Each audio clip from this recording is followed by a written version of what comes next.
When night falls, they come into their own. Astrophotographers portray the night sky in spectacular images. With their cameras, they show celestial phenomena in a way never seen before. On voyages of adventure over 5 continents. Today, Chile. We follow Bobak Tefreshi to dizzying altitudes to explore the fascinating night sky of the planet's southern hemisphere.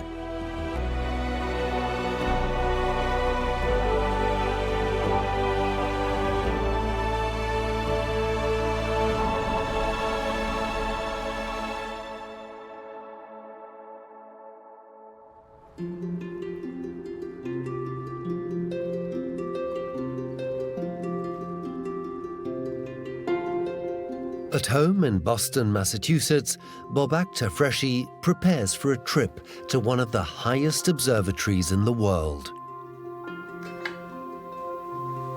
The Alma Observatory sits in the Chilean Andes at a height of 5,000 meters.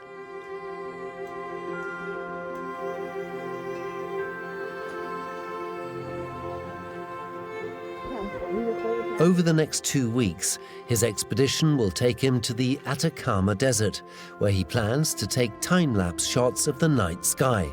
Shots that are only possible thanks to the unique conditions in this part of the planet.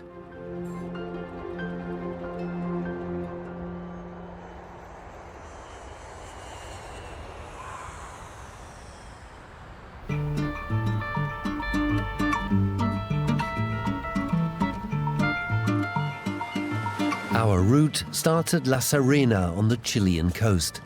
It's late April, and while spring is slowly unfolding throughout the northern hemisphere, here in Chile, summer is drawing to a close. La Serena is Chile's second oldest city and the gateway to the southern part of the Atacama Desert, which stretches over some 1,000 kilometers of northern Chile.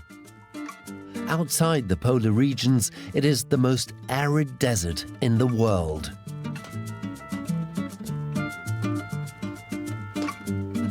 Tomorrow, Bobak Tefreshi will head into the wilderness, but first he must run through his equipment one last time.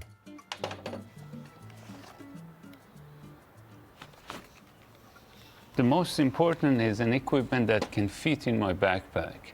So, to me, mobility is the ultimate priority. So I like to be very mobile, compact. Therefore, I even buy stuff sometimes based on their size and if they can be fit in my backpack. Unlike many of his colleagues, Bobak only needs 2 or 3 cameras with lightweight tripods, plus some compact specialist astronomy equipment to get the images he has in mind. He prefers to rely on his intuition rather than overblown technology. The next morning, Bobak is collected by car. Hola. Buen día. Oh, sorry, I don't speak Spanish. No, Español. Okay. Over the next few days, Carlos Varas will accompany Bobak on his journey towards the Argentine border.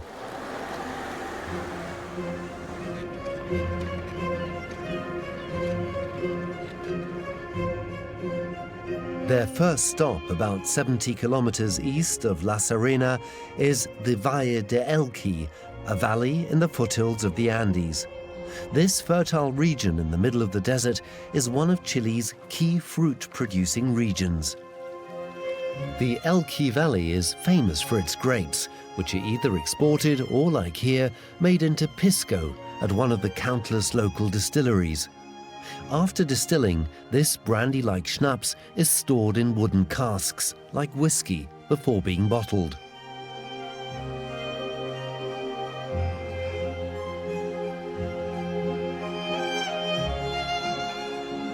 Pisco is one of Chile's favorite drinks and is served in many variations throughout the country.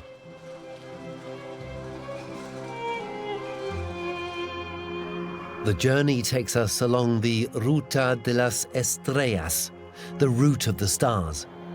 Bobak wants to spend the night here in the Elqui Valley in a very special hotel designed especially for stargazers like him. For most people, nighttime environment is time to relax, to go to parties, to restaurants. For me, nighttime is the time to connect with nature.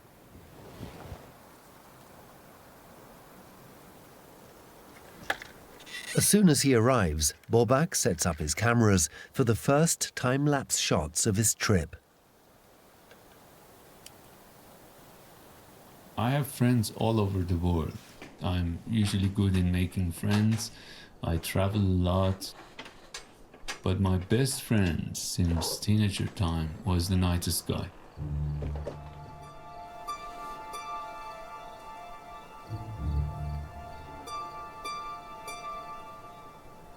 And this friend is very dynamic, with changing faces every night. So it's not only, a screen of fixed constellations.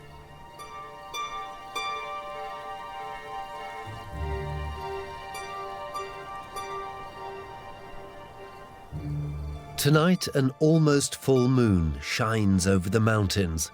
Thanks to the highly sensitive sensors of Bobak's cameras, the shots look like they were taken in sunlight. This is because, unlike the human eye, the cameras can distinguish between colors at night. Here, though, the large majority of stars in the sky are visible with the human eye.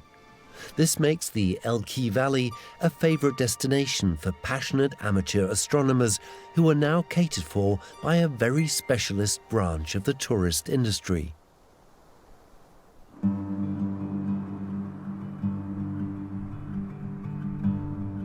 The next morning, they slowly start climbing again, up from the Elqui Valley that already sits at about 1,300 meters above sea level. Their destination is the La Silla Observatory. Enthroned at 2,400 meters on the saddle of the La Silla mountain are the observatory's telescopes that a pan-European institute built here in the 1960s. The ideal conditions provided by the Atacama Desert now attract astronomers from around the world. I got really interested in the night sky when I borrowed my neighbor's small telescope in early 90s in Tehran, the capital of Iran. And the first look to the moon really touched me so deeply that almost changed my entire life.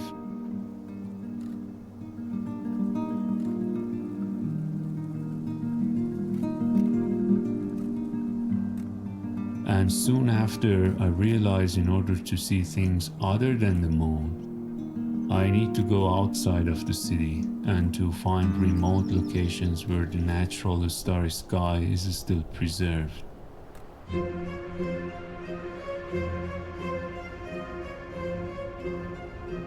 The dryness of the desert and the height of the mountain summit allow astronomers in the southern hemisphere to observe the night sky throughout the year.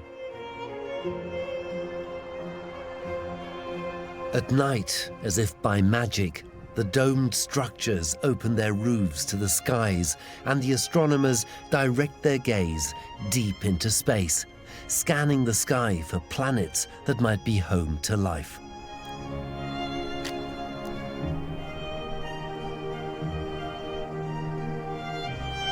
Bobak spends many hours searching for the right spot for his cameras. Sometimes an hour is enough, but often he photographs all night, trying to capture the movement of celestial bodies on film.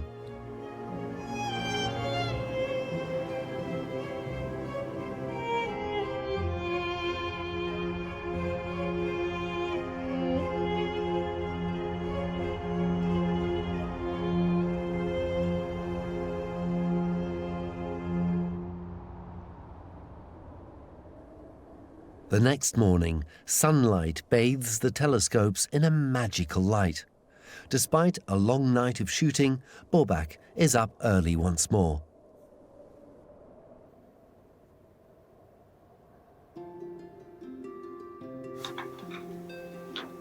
In general, any type of photography is the perspective of the photographer to reality.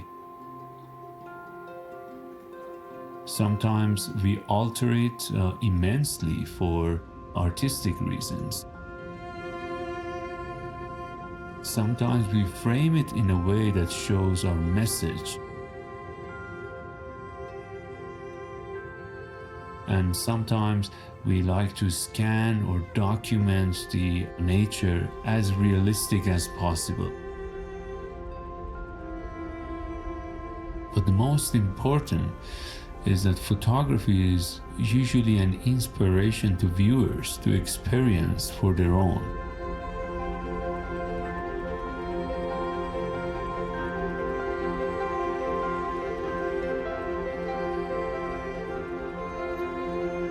In good conditions, by conservative estimates, 3,000 to 6,000 stars can be seen in the night sky with the naked eye.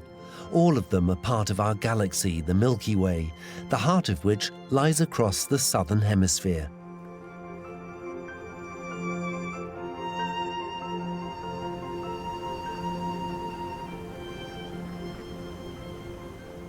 And certainly in some countries like... In the afternoon, Bobak accompanies one of the scientists working here in the core of one of the telescopes. Researchers like Briton Daniel Evans come to Chile from all corners of the world to collect data for their projects. What the properties are for the habitable zone, but hopefully in the next few years, as we get longer and longer searches, we will start finding these planets further out from their stars to look at. In the past few years, the high-resolution optical telescopes of La Silla have helped astronomers discover several thousand new planets.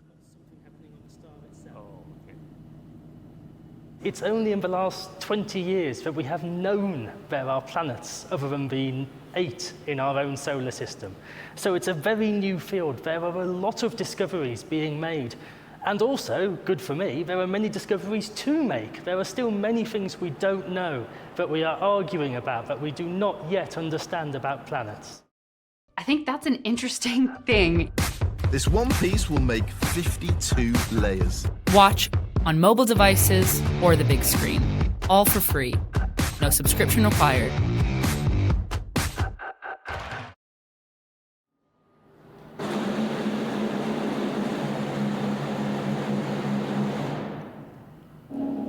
At the end of his visit, Bobak watches the telescope in action.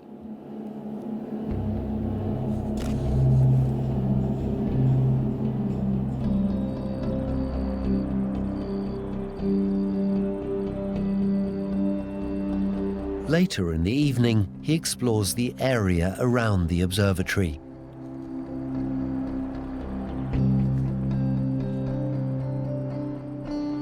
Many places of the Atacama Desert are still perfectly dark at night time.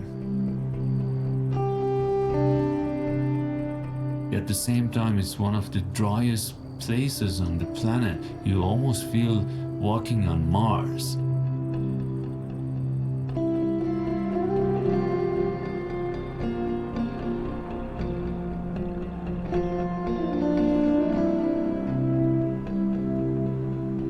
To prevent light from street lights ruining these very special conditions, a large radius around the observatory has been closed off. Due to the rapid spread of light pollution, areas of complete darkness have now become a rarity on Earth.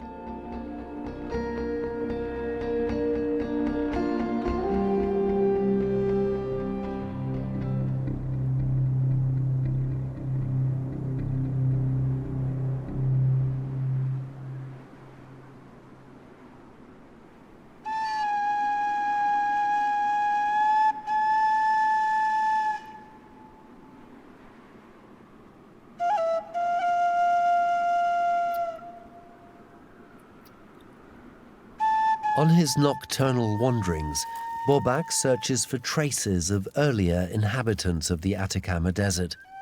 He has heard there are 1,000-year-old stone drawings called petroglyphs near the observatory.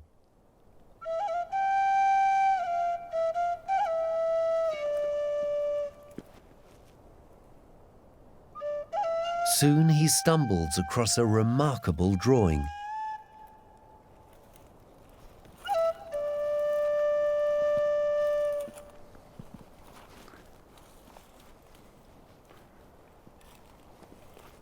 This is probably the most complex petroglyph I've seen in this area. And it has also some human elements, a shaman, some other people around, a lot of, overlayered mysterious icons, animals, and probably things that might be related to the sky, including the Magellanic Clouds, which are obvious in the southern hemisphere.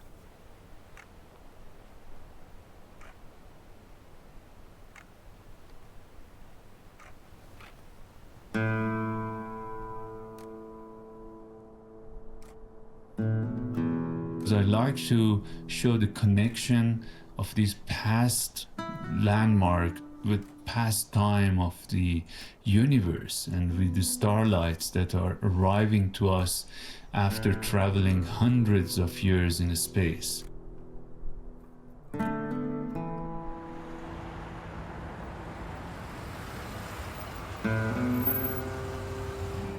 The next day, Carlos takes Borbak back to the airport in La Serena. It's time to say goodbye. Hey, Carlos, gracias. Un gusto verte, conocerte. All the best.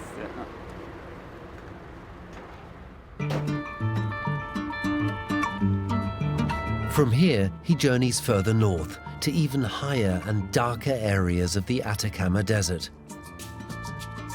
The city of Calama is significant largely due to its copper mine and its position on the way to the northeast of the country. I might presume you must be Babak, if I'm not wrong. Nice to meet you. Nice to meet you, man. Welcome. Waiting for Borbak in Calama is Xavier Valdivia. Xavier works as a mountain guide in the Andes and will be helping Borbak find the right motifs for his shots. So you come from Iran? Yes. That's a beautiful country that I didn't have any chance to visit, but I heard that the friendliest people are living there. Yeah, we are famous for that, but not many people go to Iran for tourism these days. It was one of the most touristic countries in the past. Calama is located on a plateau at an altitude of about 2,500 meters. Rising up on the horizon are the volcanoes of the Andes Cordillera, the expedition's final destination.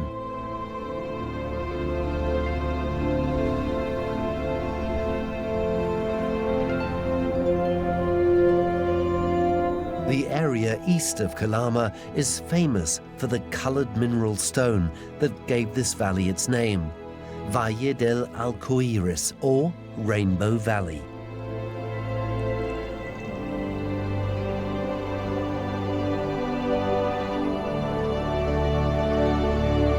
Here too, early desert dwellers left their mark in the rock.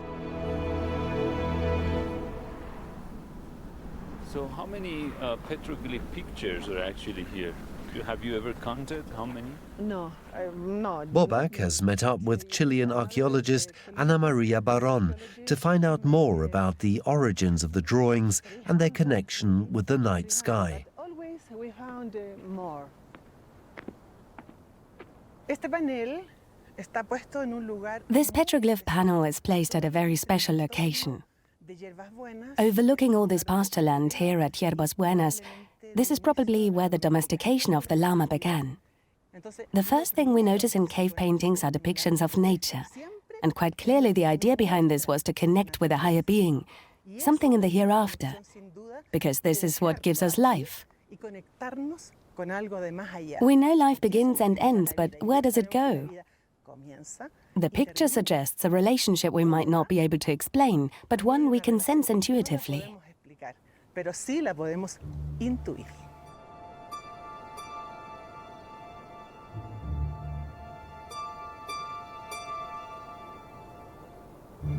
About 300 representations like this are said to be found in the Valle del Alcoiris. Archaeologists suspect that this valley lay on the transit route used by caravans of indigenous tribes on their way through the Andes. A widely used motif in the drawings of early desert dwellers is the llama. So important were these animals to human survival that they were worshipped almost as gods.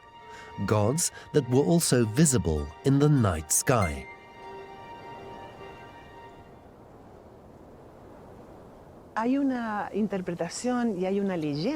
There is an ancient legend among the indigenous tribes of the Atacama Desert that tells of the galaxy of the llamas, where a representation of the llama is painted in the stars in the sky. So there is obviously a link between the llamas and our lives. Because for these indigenous peoples, llamas were a main source of food, what gave them life. The llamas connect life on Earth with the sky and the stars. And this connection is expressed in the paintings. Since ancient times, they have believed there is also a llama in the sky. Natives of the Atacama Desert recognized the figure of the llama in the dark sections of the Milky Way. But the constellation is also significant for peoples of other continents in the southern hemisphere. The Australian Aborigines, for instance, worship a very similar constellation that they see as a desert bird, the emu. Gazing up at the Milky Way has been part of life on our planet for thousands of years. Today, 2/3 of humanity live in places where our galaxy is no longer visible due to light pollution. I believe experiencing the view of the Milky Way in natural night sky, just seeing it with your own eyes, is something that every person on this planet should experience. It will be an everlasting memory in your mind.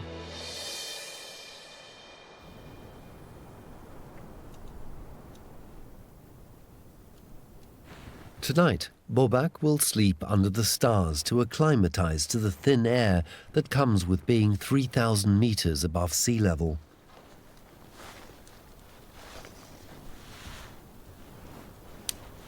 While Bobak puts up his tent, Xavier gets on with preparing their supper.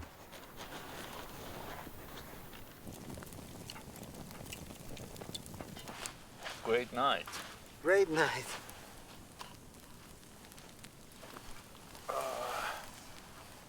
Good. Great. We did well. I realized that there is no better way to reconnect with our origin, to understand our position in the universe than exploring the night sky.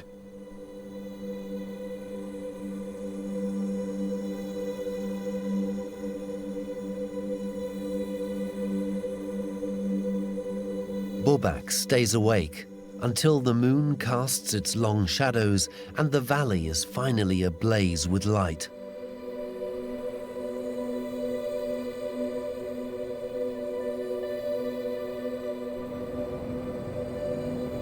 The next day, they continue to San Pedro de Atacama.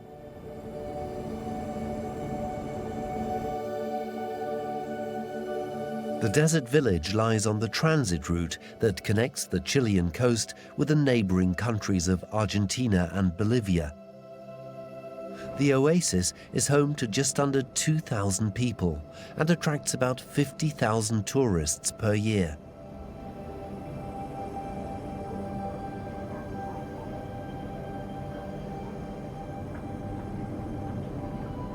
The center of San Pedro, with its typical adobe architecture, is a popular hub for visitors heading up and into the Andes.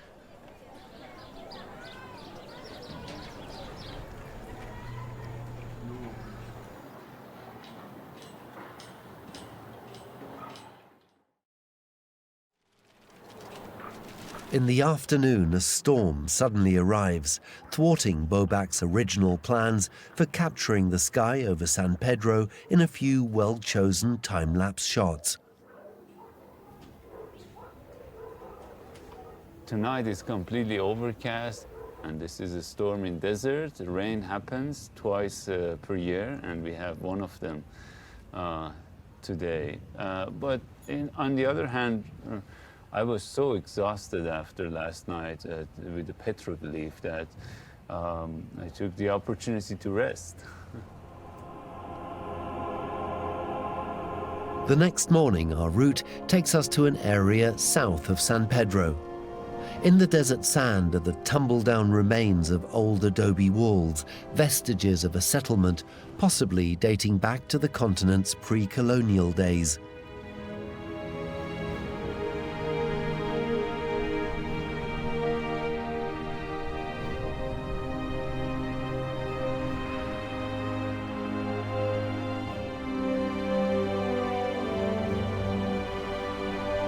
It was amidst these inhospitable desert conditions that rivers created an oasis. Further south, its water flows onto the Atacama salt flats.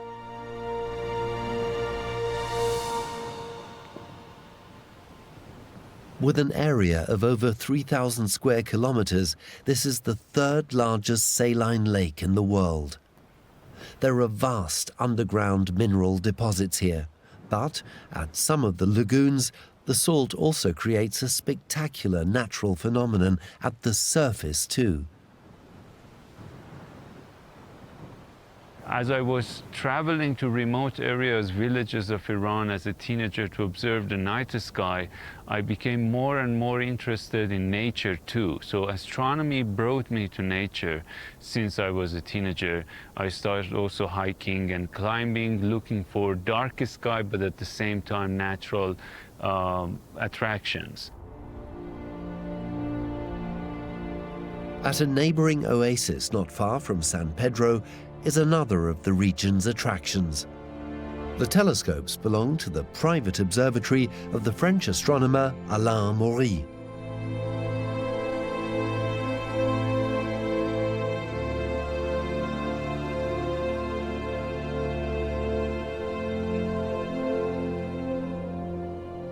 Alain, great to see you again. Yeah, long time. How many years? 2 years. 2 years. Looks like 20 years. Yeah.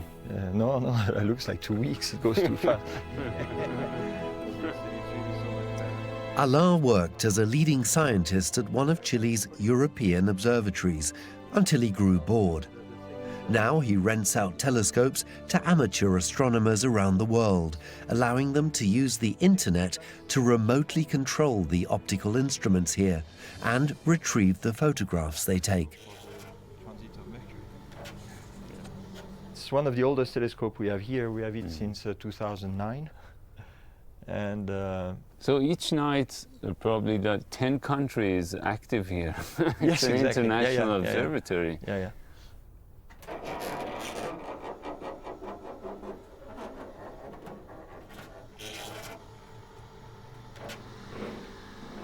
So each night from your home, you open all of them? No, they do. Yeah, they do, okay. I have a program with Serge Brunier, I believe. Yeah. Serge has been here. Alain designed and built many of the telescopes himself. Before night falls and he has to start to work, he and Bobac swap stories about their joint passion.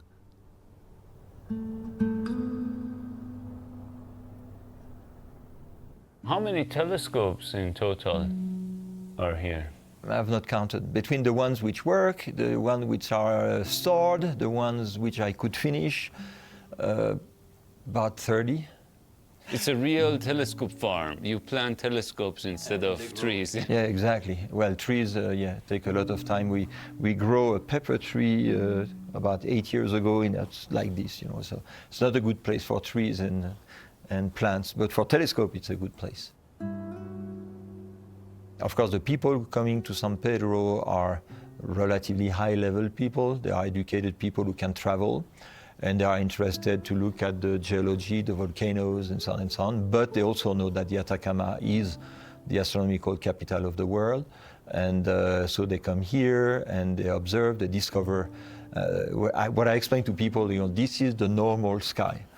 You have the Milky Way and everything, and for most people it's not normal anymore. They have not seen that in a long time. To me, at least, it's a lot funnier and nicer to do this type of outreach activity than to work in a professional observatory where you work with computers and not with people. Nicer people too.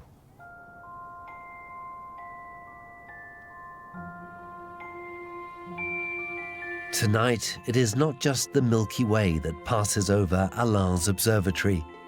A little while later, the moon once more douses the sky with a gleaming light.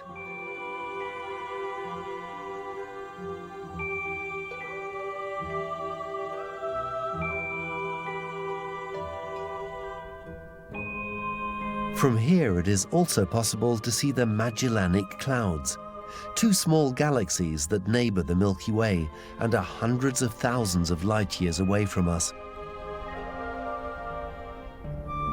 At nightfall, the telescopes in Alain's Astropark come to life.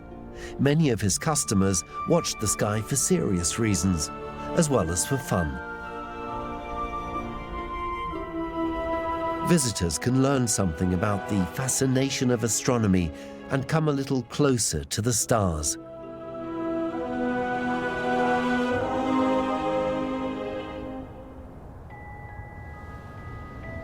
Even the craters of the moon can be seen with a basic telescope.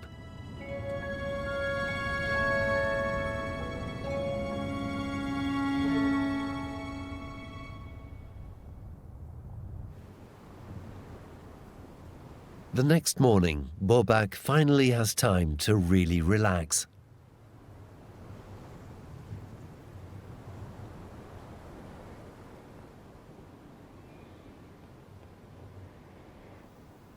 Before continuing on his journey, he checks his shots from the past few days. As an astrophotographer, Bobak puts his heart and soul into his passion for the night sky.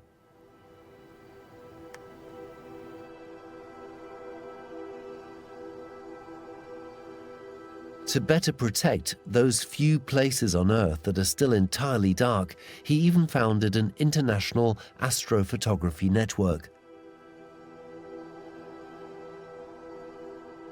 We all share the same sky. We all see the same window to the universe with some hours of difference.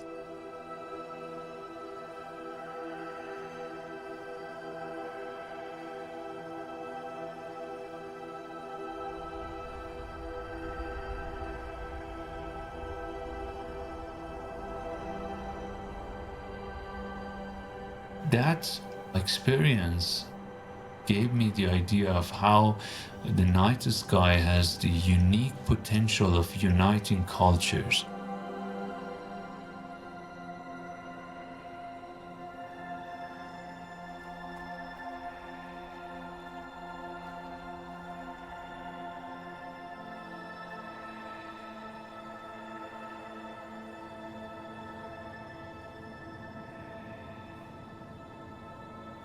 This realization prompted him to network with colleagues from around the globe. Now they run a joint platform, The World at Night, through which they sell their pictures and recordings. Together they aim to remind people of the night sky's beauty and raise awareness of the dangers it is facing.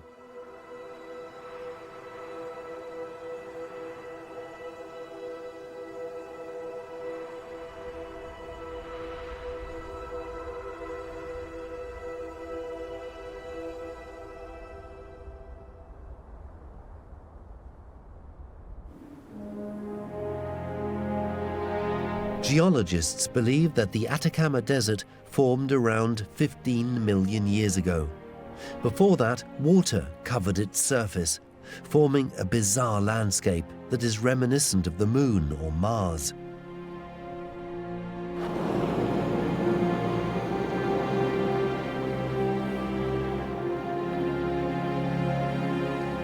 From the vast expanse surrounding San Pedro, the next stage of their route takes them to the foot of the Andes, to a height of 3,500 meters.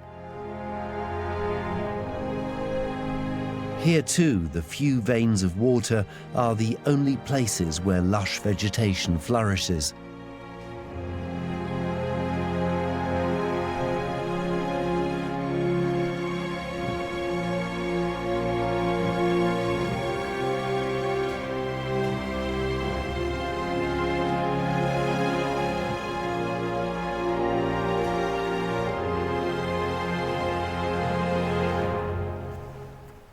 In the night ahead, Bobak is planning to make a characteristic desert motif the protagonist of his time-lapse shots.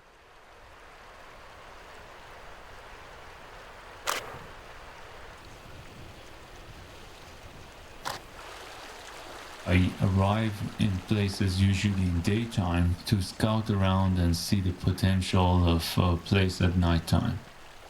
I usually plan ahead of time, sometimes a few months in advance, but sometimes just a few minutes before the imaging session when I look around and see my foregrounds.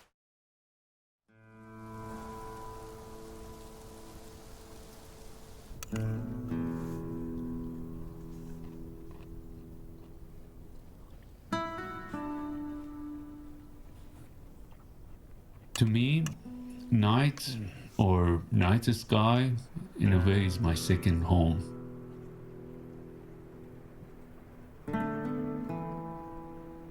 But still, when I'm alone out somewhere, remote, I have this mysterious, sometimes terrifying moments.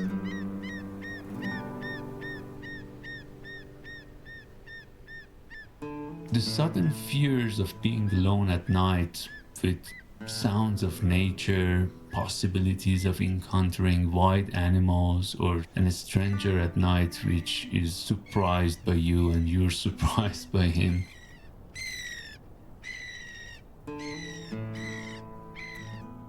These are all fears that come to you, but in a cycle it can come and disappear because there are other feelings at the same time. The feeling of capturing the beauty of night sky, that moment, and then sharing it with public later. Night is not only a dark, unsafe environment. It's something, I call it dark beauty. Night is something to explore, to learn, and to respect.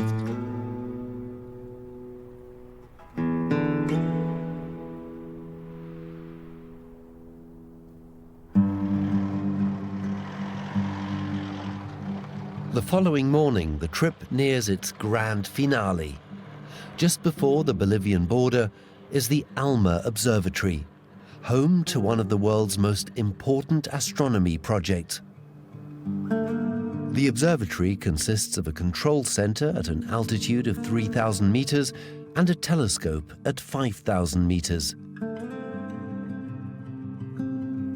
The EU, USA, Japan and other nations have joined forces to build the observatory over the past 15 years, hoping to gain new insights into the origins of the universe.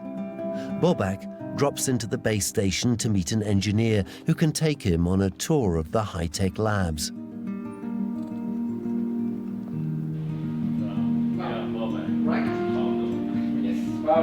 Thank you for your time. Nice meeting you. I heard you're also doing some astrophotography. Yes, kind of an amateur thing. What deepest sky? I was looking at your Facebook page. Pablo Carrillo is one of the Chilean team at the observatory. Unlike at La Silla, the engineers and astronomers here work full-time on site. What is special about ALMA is that the observatory does not use optical telescopes, but a network of 66 antennae, whose data are then combined by a supercomputer to form one single signal. Here at the lab, the state-of-the-art instruments are regularly taken apart for maintenance, allowing the extremely delicate sensors to continually record the faintest radio waves in space. So this is kind of 24-hour all-time observation. That's the idea in the steady state stage. This is With the ALMA radio telescope, the scientists can see into parts of the universe that were entirely unexplored until a few years ago. well, basically, what ALMA does is catch those very faint signals that come from outer space to make a beautiful image of something that we cannot see with our eyes. Of course, it's impossible to see with the optical telescope, but ALMA, we can do it. We can see molecules in the outer space. We can see where sugar is. We can see the alcohol was found. Really crazy thing that we are doing with this.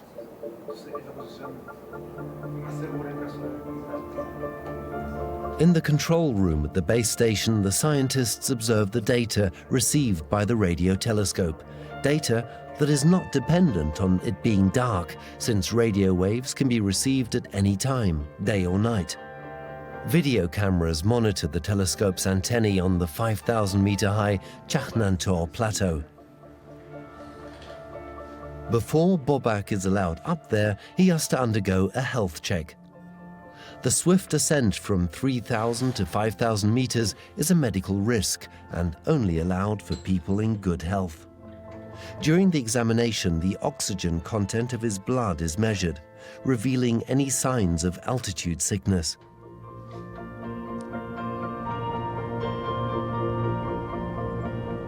Even during the drive up, he has to check the oxygen levels in his blood. His body has 45 minutes to acclimatize to an ascent of 2,000 meters.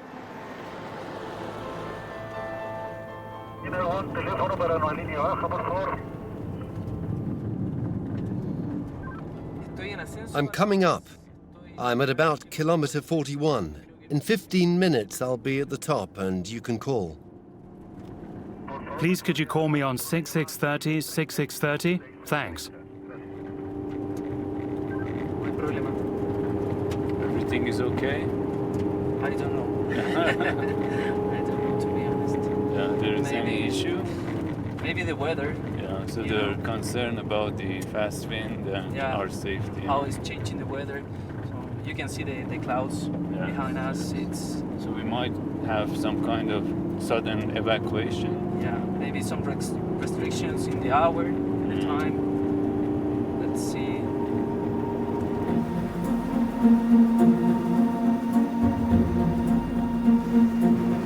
Their fears are confirmed. Just a few meters up, a heavy snowstorm strikes, jeopardizing Bobak's expedition.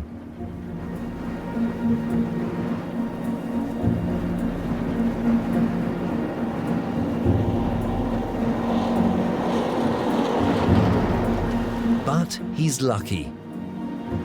The Altiplano is not evacuated, and Bobak and his companion continue their journey upwards. Just before nightfall, they reach the Chaknantor Plateau. This is not the first time Bobak has had to work at such altitudes. Nevertheless, on arrival, he feels weak and slightly queasy.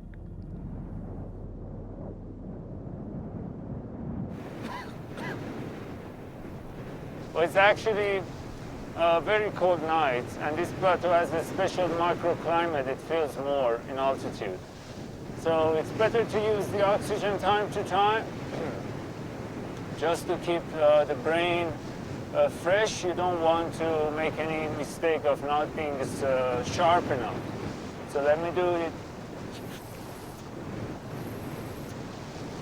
The condition is quite unusual for ALMA because the wind is very fast and a storm is approaching. There was another storm last night. So this is a bit, or more than a bit, colder than usual.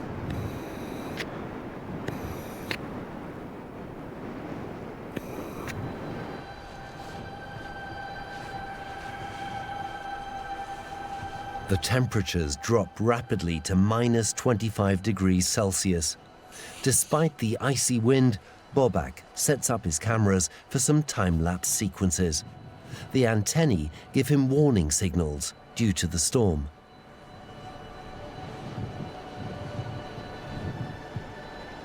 it's a bit challenging, I would say, tonight. I'm not sure what kind of content I can make. But it's always like this, you know, astrophotography happens at nighttime and with unusual and unexpected conditions.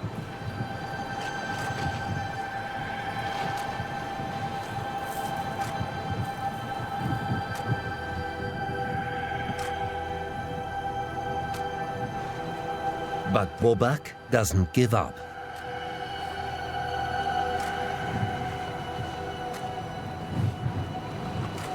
But they killed my time-lapse. They always do that. Even when the security staff drive across his filming with their headlights on. First of all, being on top of the world's observatories in a way, because this is one of the world's highest, it's such a great feeling that you forget about the freezing temperature, wind, and the issue with the lights. At the same time, some astrophotography is being at the right time in the right place. Sometimes you feel you're in the worst time in the worst place.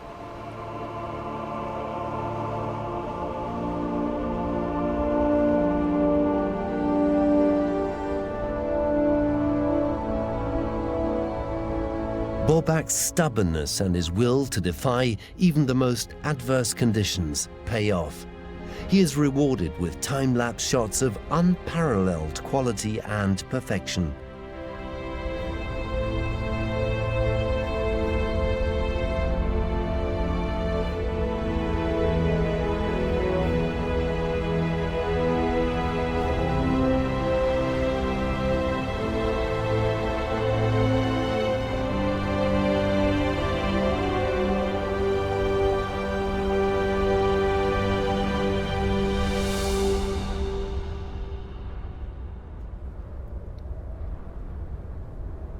From this altitude, he gets a unique view of Likan Kabur, an inactive volcano that rises to almost 6,000 meters. With its perfectly formed cone, it is an unforgettable sight and worshipped by the indigenous population.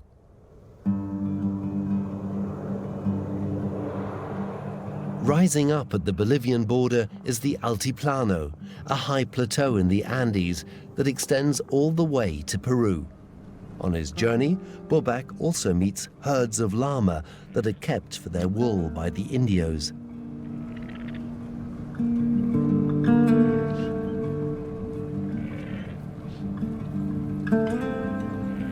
He also encounters countless vicuñas, wild relatives of the llamas that belong to the camel family.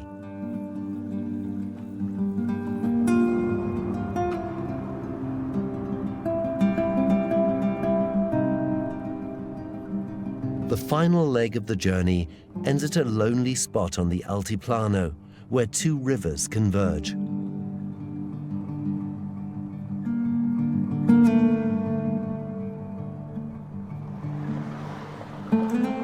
This is where Bobak will spend his last night under the Chilean night sky. At this altitude, the temperature falls below -15 before sunrise. Yet another test for him and his equipment.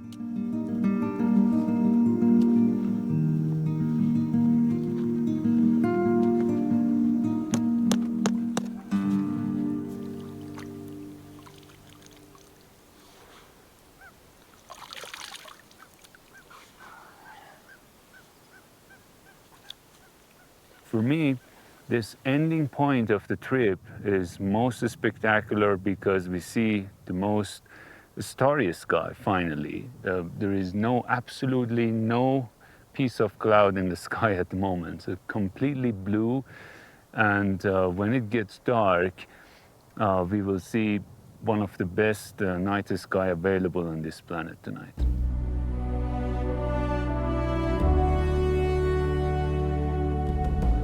In the evening, the Altiplano landscape reveals its most beautiful side once more. Flamingos rest in the lagoons, almost 4,500 meters up. Tonight, the waning moon will only appear in the sky for a short while. then the sky will belong to the stars alone.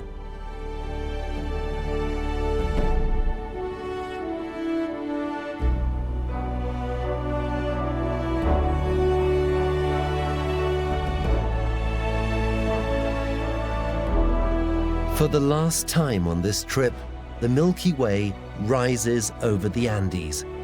Not a single source of artificial light disturbs this view of the firmament, a view that has been seen for thousands of years here, as far back as to the early dwellers of the Atacama Desert.